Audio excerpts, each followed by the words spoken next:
ఒక national blunder చేసింది, TDP ఏమో స్టేట్ బ్లండర్ చేసింది. ఇప్పుడు వచ్చిన సమస్య ఏంది? కాంగ్రెస్ ఫైనల్ గా ఈ డిసిషన్ తీసుకున్నది. This is not a government decision. రేపు పార్లమెంట్ లో బిల్లు రావాలి, ఆ పార్లమెంట్ లో బిల్లు మీద చర్చ జరగాలి. ఆ చర్చ జరిగే ముందట క్యాబినెట్ నోట్ ఇన్ఎవిటబుల్. అంతే కదా.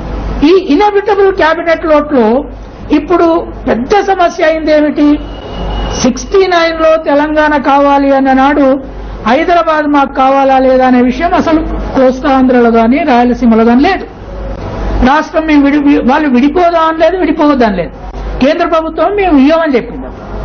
72లో ముల్కీ రూల్స్ వచ్చిన తర్వాత మేము ఉండమన్నా. హైదరాబాద్ అవసరం లేదు, బయట మాకు హైదరాబాద్ వద్దు, మేము ఇక్కడ ఉంటాం, ఈ డివిజన్స్ ఈ జోన్స్ ఇవి వద్దన్నారు. ఇప్పుడు అన్ని ప్రాంతాలలో జోనల్ ఉద్యోగాలు ఉపయోగకరంగా ఉన్నాయి. రేపు రాష్ట్రం విభజిస్తే అక్కడ కూడా జోన్లు పోతాయని వద్దంటున్నారు. ఉన్న ఎంప్లాయీస్ ఏమన్నారు? అది తెల్లారంగానే రాష్ట్రం విభజించగానే జోన్స్ అని వెళ్ళిపోతాయి, శ్రీకాకుళం నుంచి అనంతపూర్ కు ట్రాన్స్ఫర్ అవుతుంది. ఇప్పుడైతే ఆ ట్రాన్స్ఫర్స్ లేవు.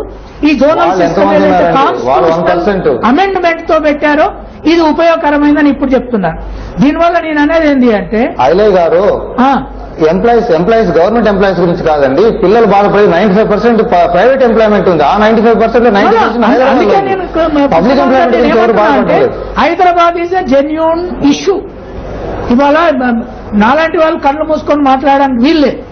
హైదరాబాదు 72కు ఇప్పటికీ నేషనల్ 5 పెద్ద సిటీలలో ఒక్కటే కాకుండా అన్యూజువల్ ఎకనామిక్ గ్రోత్ ఇక్కడ ఉన్నది. అందుకే వీళ్ళంతా కూడా అనేది ఏంది, తెలంగాణ వాదులు కానీ ఆంధ్ర వాళ్ళు కానీ హైదరాబాదు ఇప్పుడు ఈ సంవత్సరము 2013లో 1,61,00,000 బడ్జెట్ ఆంధ్రప్రదేశ్ పెట్టింది. ఇంత డెవలప్ అయిందన్న గుజరాత్ 1,14,00,000 బడ్జెట్ పెట్టింది. ఒక్కొక్క పర్సన్ కి చూస్తే ఆంధ్రప్రదేశ్ పర్సన్ కి 1,000 రూపాయలు గుజరాత్ కంటే ఎక్కువ మొబిలైజ్ చేయగలిగింది. అది ఎక్కడి నుంచి వచ్చింది? ఇంత క్రైసిస్ లో హైదరాబాద్ నుంచి. ఈ గ్రోత్ కాదంటామా? ఏదో చిల్లర పాలిటీషియన్ మాట్లాడినట్టు మాట్లాడలేం కదా. కనుక ఇద్దరికి స్టేక్స్ ఉన్నాయి, లేబర్ కి స్టేక్స్ ఉన్నాయి, కూలీలకు స్టేక్స్ ఉన్నాయి, చిన్న చిన్న హోటళ్ళకి స్టేక్స్ ఉన్నాయి. ఎవరో తెలంగాణ వాదులు కర్రలు పట్టుకొని బడ్సెలు పట్టుకొని రండి, ఇక్కడ టిఫిన్ సెంటర్లు పెడుతున్నారు. ఇదంతా నాన్ సెన్స్. ఇక్కడ ప్రాబ్లం ఉన్నది. ఈ ప్రాబ్లం సెటిల్ చేయాలంటే మేధావులు కేంద్రానికి కూడా ఒక మెకానిజం చెప్పాలి. దాంట్లో నేను మొదటి నుంచి చెప్తున్నాను, UT is minimum inevitable. Hyderabad ఆ యూటీ ఒక ఆంధ్ర వాళ్ళకే కాదు, ఇక్కడ తెలంగాణ ఎస్సీ ఎస్టీ బీసీలకు కూడా ఇక్కడ భూస్వాముల నుంచి రక్షణ కావాలంటే యూటీ కావాలి. తెలంగాణ వచ్చిన తెల్లారి ఈ భూస్వాములు ఏం చేస్తారో నాకు తెలుసు. వాళ్లకు అక్కడ భూమే కావాలి, ఇక్కడ భూమే కావాలి. పరిపాలన ఎప్పుడూ వాళ్ళు కోరలేదు. ఈ ప్రాబ్లం ఉన్నది కనుక మినిమం నేను యూటీ అంటున్నా. అక్కడి నుంచి కాదంటే ఢిల్లీ ఫామ్ పెట్టు. ఫైనల్ గా 3rd స్టేజ్ లో దీన్ని ఇండిపెండెంట్ స్టేట్ చేయి. చిన్న రాష్ట్రాలని బీజేపీ మాట్లాడుతుంది. ఎంత చిన్న రాష్ట్రాల్లో చెప్పదు. 34 మంది ఎమ్మెల్యేలు ఉంటే చేయొచ్చా చెప్పదు.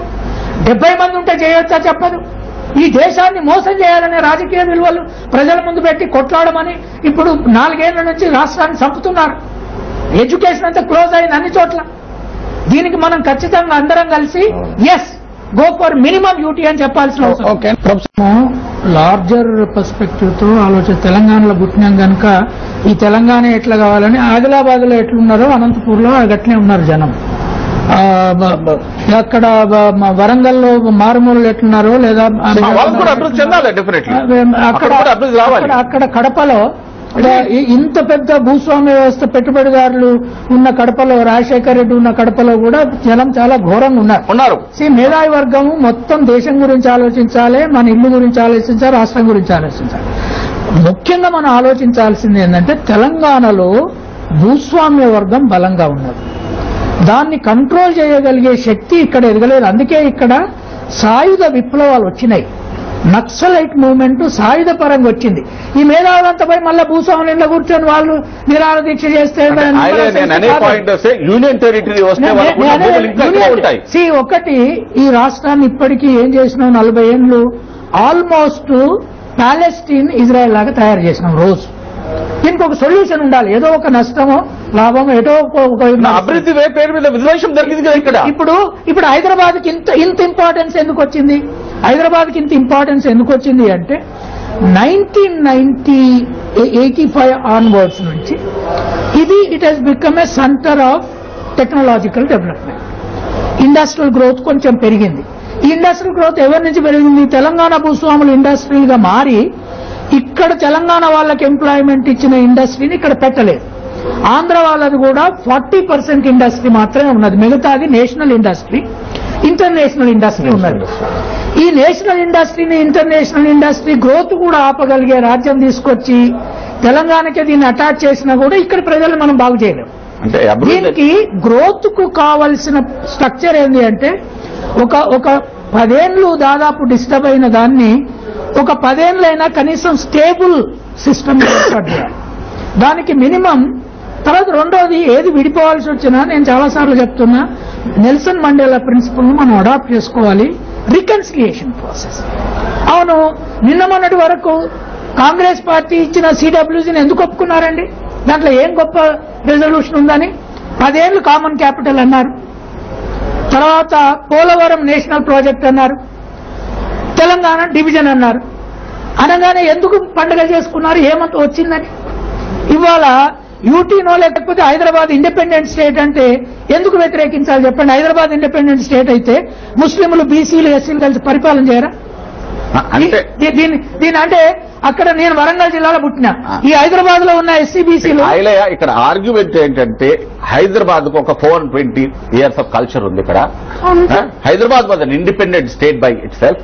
తెలంగాణ అడిగేది మనం ఎందుకు? Telangana and Hyderabad should develop together అని. Otherwise no movement at all. Correct. ఇప్పుడు తెలంగాణ, హైదరాబాద్ ఉన్నదనే తెలంగాణను అడిగి తెలంగాణను డెవలప్ చేస్తామంటే అసలు ప్లానే లేదు. ఆ యూనియన్ టెరిటరీ అయిన తర్వాత తెలంగాణకి రెవెన్యూ హైదరాబాద్ లేకపోతే నువ్వు ఆ తెలంగాణ 9 జిల్లాలను పరిపాలించలేవు, వాటిని అభివృద్ధి చేసే స్ట్రాటజీ లేదు, అభివృద్ధి చేసే రూలింగ్ క్లాస్ లేదు. ఇది ఎట్లయితే 1969 అంత పెద్ద ఎడ్యుకేషన్ ఇక్కడ ఎందుకు వచ్చింది? అయిన తర్వాత ఇప్పుడు 40 ఏళ్ల నుంచి ఇంత పెద్ద పోరాటం ఎందుకు ఉంది హైదరాబాద్ లో, తెలంగాణలో? తెలంగాణ ఎట్లా డెవలప్ అవుతుంది? నాకు ఒక్కటి చెప్పు. ఇప్పుడు రేపు హైదరాబాద్ ఇండిపెండెంట్ స్టేట్ అయితే అటు ఆంధ్ర వాళ్ళకు వాళ్ళ క్యాపిటల్ వాళ్ళు, ఈ తెలంగాణ వాళ్ళు వీళ్ళ క్యాపిటల్ వీళ్ళు వరంగల్లోనో వాళ్ళు గుంటూరులోనో పెట్టుకొని పరిపాలించి ఆ జిల్లాలను డెవలప్ చేయగలుగుతారా లేదా? ఆ స్ట్రాటజీ ఉందా లేదా? 20 ఏళ్ళు అయినా తెలంగాణ మాత్రం డెవలప్ కాదు. ఎందుకైంది ఇప్పుడు ఈ పరిస్థితిలో కూడా హైదరాబాద్ క్యాపిటల్ గా ఇచ్చి తెలంగాణ క్రియేట్ చేసినా 20 ఏళ్ళు అవుతుంది డెవలప్మెంట్ చేయడానికి.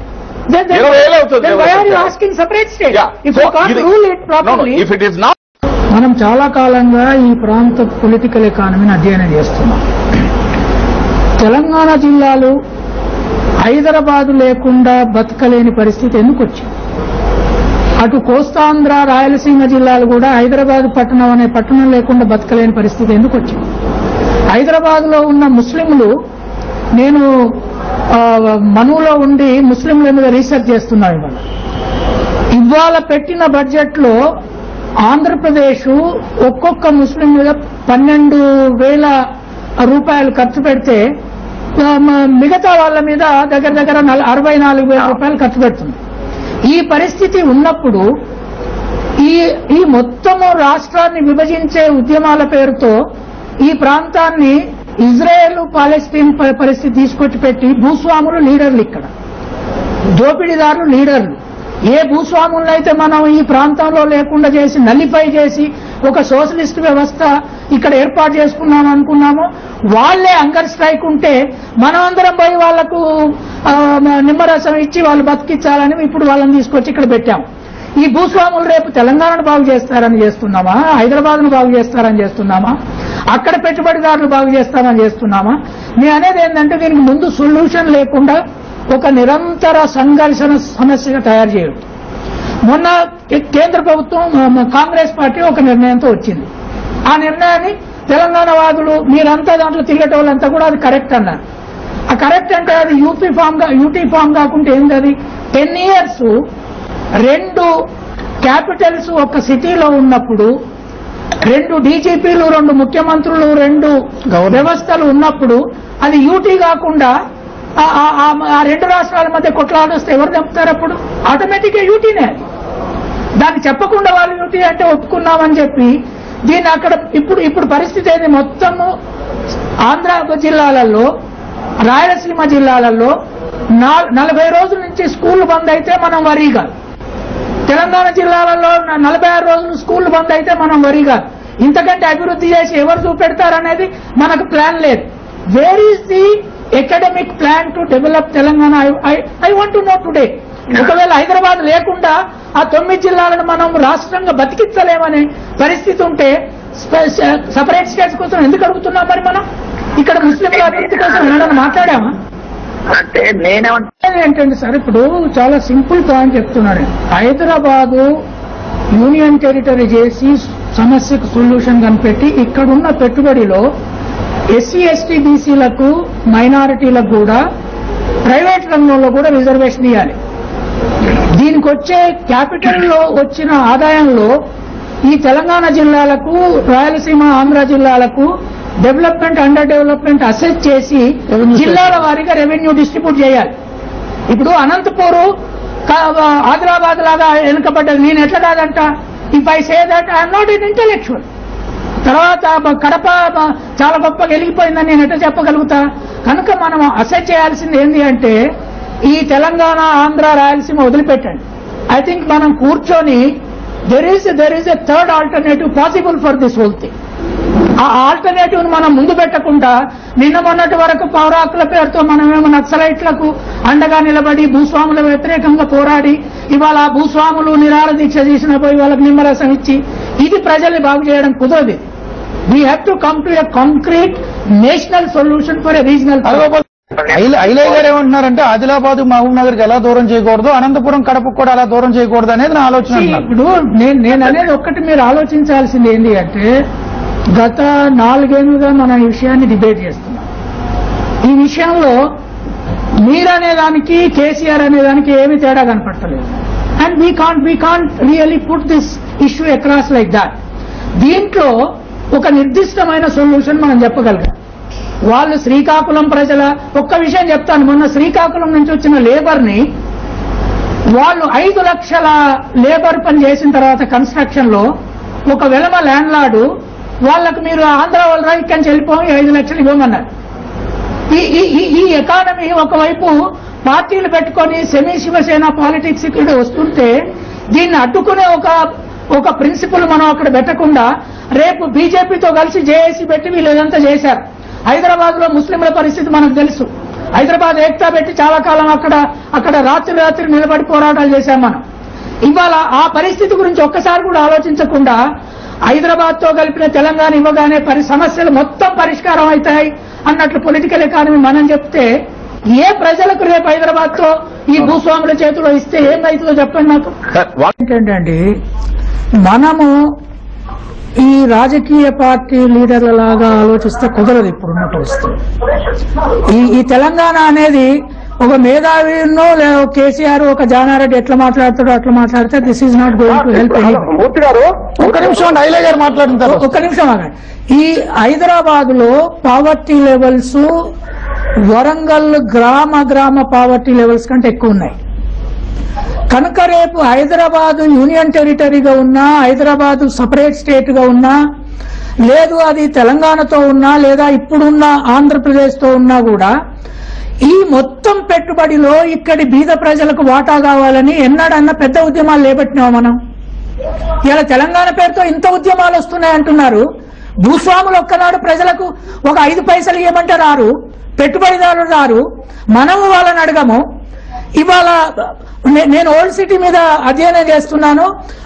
పందుల గుడిసెలలో బతుకుతున్నారు వాళ్ళు. ఇప్పుడు మూమెంట్ రావాలా? దాని గురించి మనం ఎన్నడూ ఆలోచించకుండా ఒకవేళ హైదరాబాద్ సొంత స్టేట్ అయ్యి ఆ ప్రజల జీవితము ఒక 20-30% నెక్స్ట్ 10 years లో మారితే నేను హైదరాబాద్ స్టేట్ కోరుకుంటా. దాంతో తప్పేందో చెప్పండి. ఏ ఆదిలాబాద్ ప్రజల కంటే, ఏ వరంగల్ ప్రజల కంటే హైదరాబాద్ లో ఉన్న ముస్లింలు బెటర్ గా ఉన్నారో చెప్పండి. ఈటల రాజేందర్, మీరు ఏదో ఇప్పుడు గ్లోబల్ విలేజ్ అంటున్నారు. ఎప్పుడైనా మీ పార్టీ 13 ఏళ్లలో ఒక ఎడ్యుకేషన్ పాలసీ కానీ, ఎకనామిక్ పాలసీ కానీ, ఒక ఐడియాలజీ గురించి కానీ, ఒక కల్చరల్ పాలసీ గురించి కూడా మాట్లాడారా? ఈ పొలిటికల్ పార్టీ అన్నప్పుడు దానికి ఒక ఫిలాసఫీ ఉంటుంది, దానికి ఒక మేనిఫెస్టో ఉంటుంది, దానికి ఒక ప్రోగ్రామ్ ఉంటుంది. అదే కాకుండా మీరు ఫ్యూడల్ బేస్డ్ పార్టీ, ఆ ఫ్యూడల్ బేస్డ్ పార్టీలో మీరు ఏమంటారు, మేము దళితులు ఒక చీఫ్ మినిస్టర్ చేయాలని. ప్రజాస్వామ్యంలో ఏ పొలిటికల్ పార్టీ దళితులు మేము ఒక చీఫ్ మినిస్టర్ చేస్తామని అన్నారు. అది రైట్.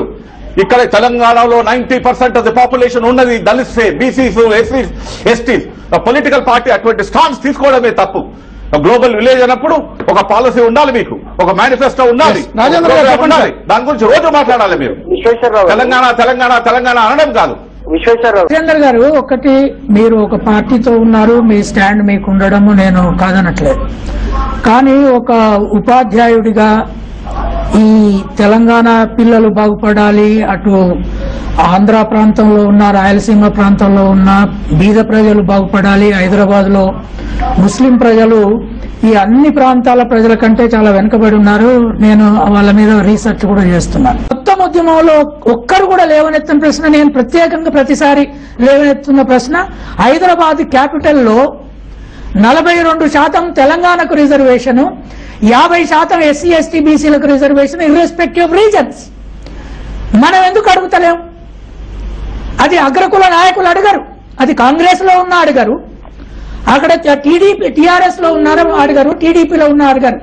కానీ ఏ భూస్వాములకు వ్యతిరేకంగా పోరాటం చేసి తుపాకులు పట్టుకొని తిరిగిన వాళ్ళు మీరందరూ ఉన్నారు, మీరు బీసీలు అని చెప్తున్నారు, మీరు అడగరు. ఒక ఐరయ్య ఒంటరి అడుగుతున్నాడు దీన్ని.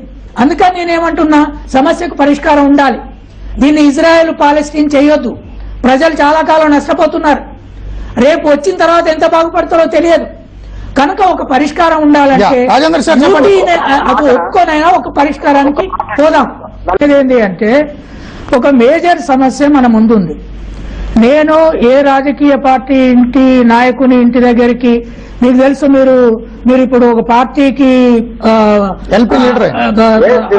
లీడర్ ఉన్నారు, మీరు నాకు ఒక వైస్ ఛాన్సలర్షిప్ ఇప్పించండి రాజేందర్ గారు అని అన్నడన్నా మీ దగ్గరికి వచ్చినా నేను ఏ లీడర్ దగ్గరికి పోలేదు. నేను అనేది ఏంటి అంటే, నాకు ఈ ప్రజల పట్ల, ఈ బీద ప్రజల పట్ల నేను మంచో చెడో, ఇప్పుడు మీరందరూ చాలా మంది ఏమనుకుంటారంటే, అయినా ఈ యాంటీ తెలంగాణ, మేము తెలంగాణను బాగు చేసిన అనుకునే వాళ్ళు ఉన్నారు. నేను అనేది అది కాదు. నాకు ఒకటే ఒక అభిప్రాయం ఏంటి అంటే, దీన్ని ఇంకా చాలా కాలము నాశనం చేయొద్దు. ఇది ఇజ్రాయెల్ పాలెస్టీన్ చేయొద్దు. దీన్ని అవతల కూడా మీకంటే బలమైన ఒక ప్రాంతీయ పార్టీ వచ్చింది.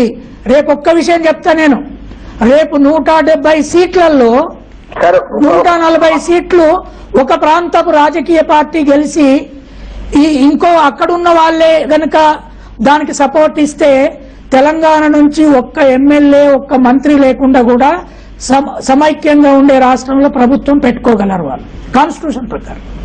ఈ పరిస్థితి వచ్చి కూర్చుంది. కూడా మీరే ఉంటారు, మీరే ప్రధానమంత్రిగా ఉంటారు. క్రైసిస్ డీపెన్ అవుతుంది, మొత్తం ఎకానమీ, ప్రజల జీవితం నాశనం అవుతుంది. ఎకానమీ వదిలిపెట్టండి. I'm not bothered about the industrial production, I'm not bothered about the rupee value, I'm not bothered about what is happening to markets. But నేను ఖచ్చితంగా స్కూల్ బంద్ అయిన దాని విషయంలో నాకు బాగుంది. నేను ఖచ్చితంగా వీళ్ళు ఆర్టీసీ కార్మికులు, ప్యూన్లు 45 రోజులు ఇక్కడ జీతాలు లేకుండా ఉంటే ఇదే ఛానళ్ళకి వెళ్ళి నేను మాట్లాడితే నన్ను బెదిరించడానికి వచ్చిన తెలంగాణ వాదులు ఉన్నారు. ప్యూన్ల భార్యలు ఫోన్ చేసి, అయ్యా మా బతుకు బాగు చేయడానికి ఒక మాట మాట్లాడిన అన్నోళ్ళు ఉన్నారు. మనము ఆలోచించేటప్పుడు ఏంటి అంటే, అందుకే నెల్సన్ మండేలా గురించి నేను నిరంతరంగా చెప్తున్నా, ఇప్పుడైనా రికన్సిలియేషన్ యాటిట్యూడ్ తీసుకోవాలి. మీరు రాజకీయ పార్టీ రేపు ఉండొచ్చు, మీరు రేపు ప్రధానమంత్రి కావచ్చు, రేపు చీఫ్ మినిస్టర్ కావచ్చు, మనం చూడకపోవచ్చు, అది వేరే విషయం. కానీ దీన్ని ఇంకా పొడిగించొద్దు. ఇది చాలా చిన్న ప్రాంతీయ విషయం. ఇది విముక్తి కాదు ఇది. కనుక యూటీ అయినా పర్వాలా. ఇప్పుడు 10 years 2 క్యాపిటల్స్ ఒక దగ్గర ఉండేయని సిడబ్ల్యూసీ రెజల్యూషన్ లో యూటీ కాకపోతే ఏంటది మీనింగ్? తీసుకోవాలి. We have to democratize and discuss with Simandra people and Rayalaseema people and Telangana people before we take any decision. It cannot be unilateral decision. It cannot have options should be discussed with the people and then finalized. That is very important. Visweswara నేను అనేది ఏంటంటే, ఇప్పుడు ఇంతకుముందు ఆర్గోపాల్ గారు వచ్చారు, రాజేందర్ వచ్చారు, అక్కడి నుంచి కృష్ణమోహన్ ఉన్నారు. ఇవాళ వాతావరణం ఏ స్థితికి తెచ్చారంటే, ఆంధ్ర వాళ్ళు, రాయలసీమ వాళ్ళు, తెలంగాణ వాళ్ళు మాట్లాడుకోగలరా? This is not good. అంటే ఇది ఇది పెద్ద స్వాతంత్ర్య పోరాటము. బ్రిటిష్ వాళ్ళ రోజులు కూడా మౌంట్ బాటన్, నెహ్రూ, గాంధీ వాళ్ళంతా కూర్చొని హ్యాపీగా మాట్లాడుకున్నారు. ఈ స్థితిని బ్రేక్ చేయాలి అంటే ఈ 3 ప్రాంతాలకు ఎబోవ్ ఆలోచించగలిగే మేధావి వర్గము ఏ ప్రాంతం నుంచి వస్తారనేది వేరే విషయం, తెలంగాణ నుంచి రావచ్చు, అది వేరే విషయం. అది లేకుండా తెలంగాణ వాడైతే తెలంగాణ గురించే మాట్లాడాలి అనేది కూడా కరెక్ట్ కాదు. అందుకని రాజేందర్ గారు నేను అనేది ఏంటి అంటే, సరే ఎంప్లాయీస్ మీటింగ్ పెట్టుకున్నారు, మీరు బంద్ కాల్ ఇచ్చారు, వాళ్ళు అక్కడికి పోయారు, ఇవి అల్టిమేట్ గా ఇష్యూస్ కావు. ఇష్యూస్ ఏంటి అంటే, మీరు ఎంత ఉద్యమం చేసినా రేపు కేంద్రం ఒక నిర్ణయం తీసుకొని మీ మీద ఇంపోజ్ చేయదలుచుకుని ఇంపోజ్ చేస్తుంది. వాళ్ళు ఇన్ని 40 రోజులు చేసినా, ఇంకా 45 రోజులు చేసినా ఇంపోజ్ చేయాల్సిన రోజు వచ్చిందని ఇంపోజ్ చేస్తుంది. దీంట్లో ముఖ్యంగా బీజేపీ తీసుకున్న స్టాండ్ లో ఒక మేజర్ కాంట్రడిక్షన్ ఉంది.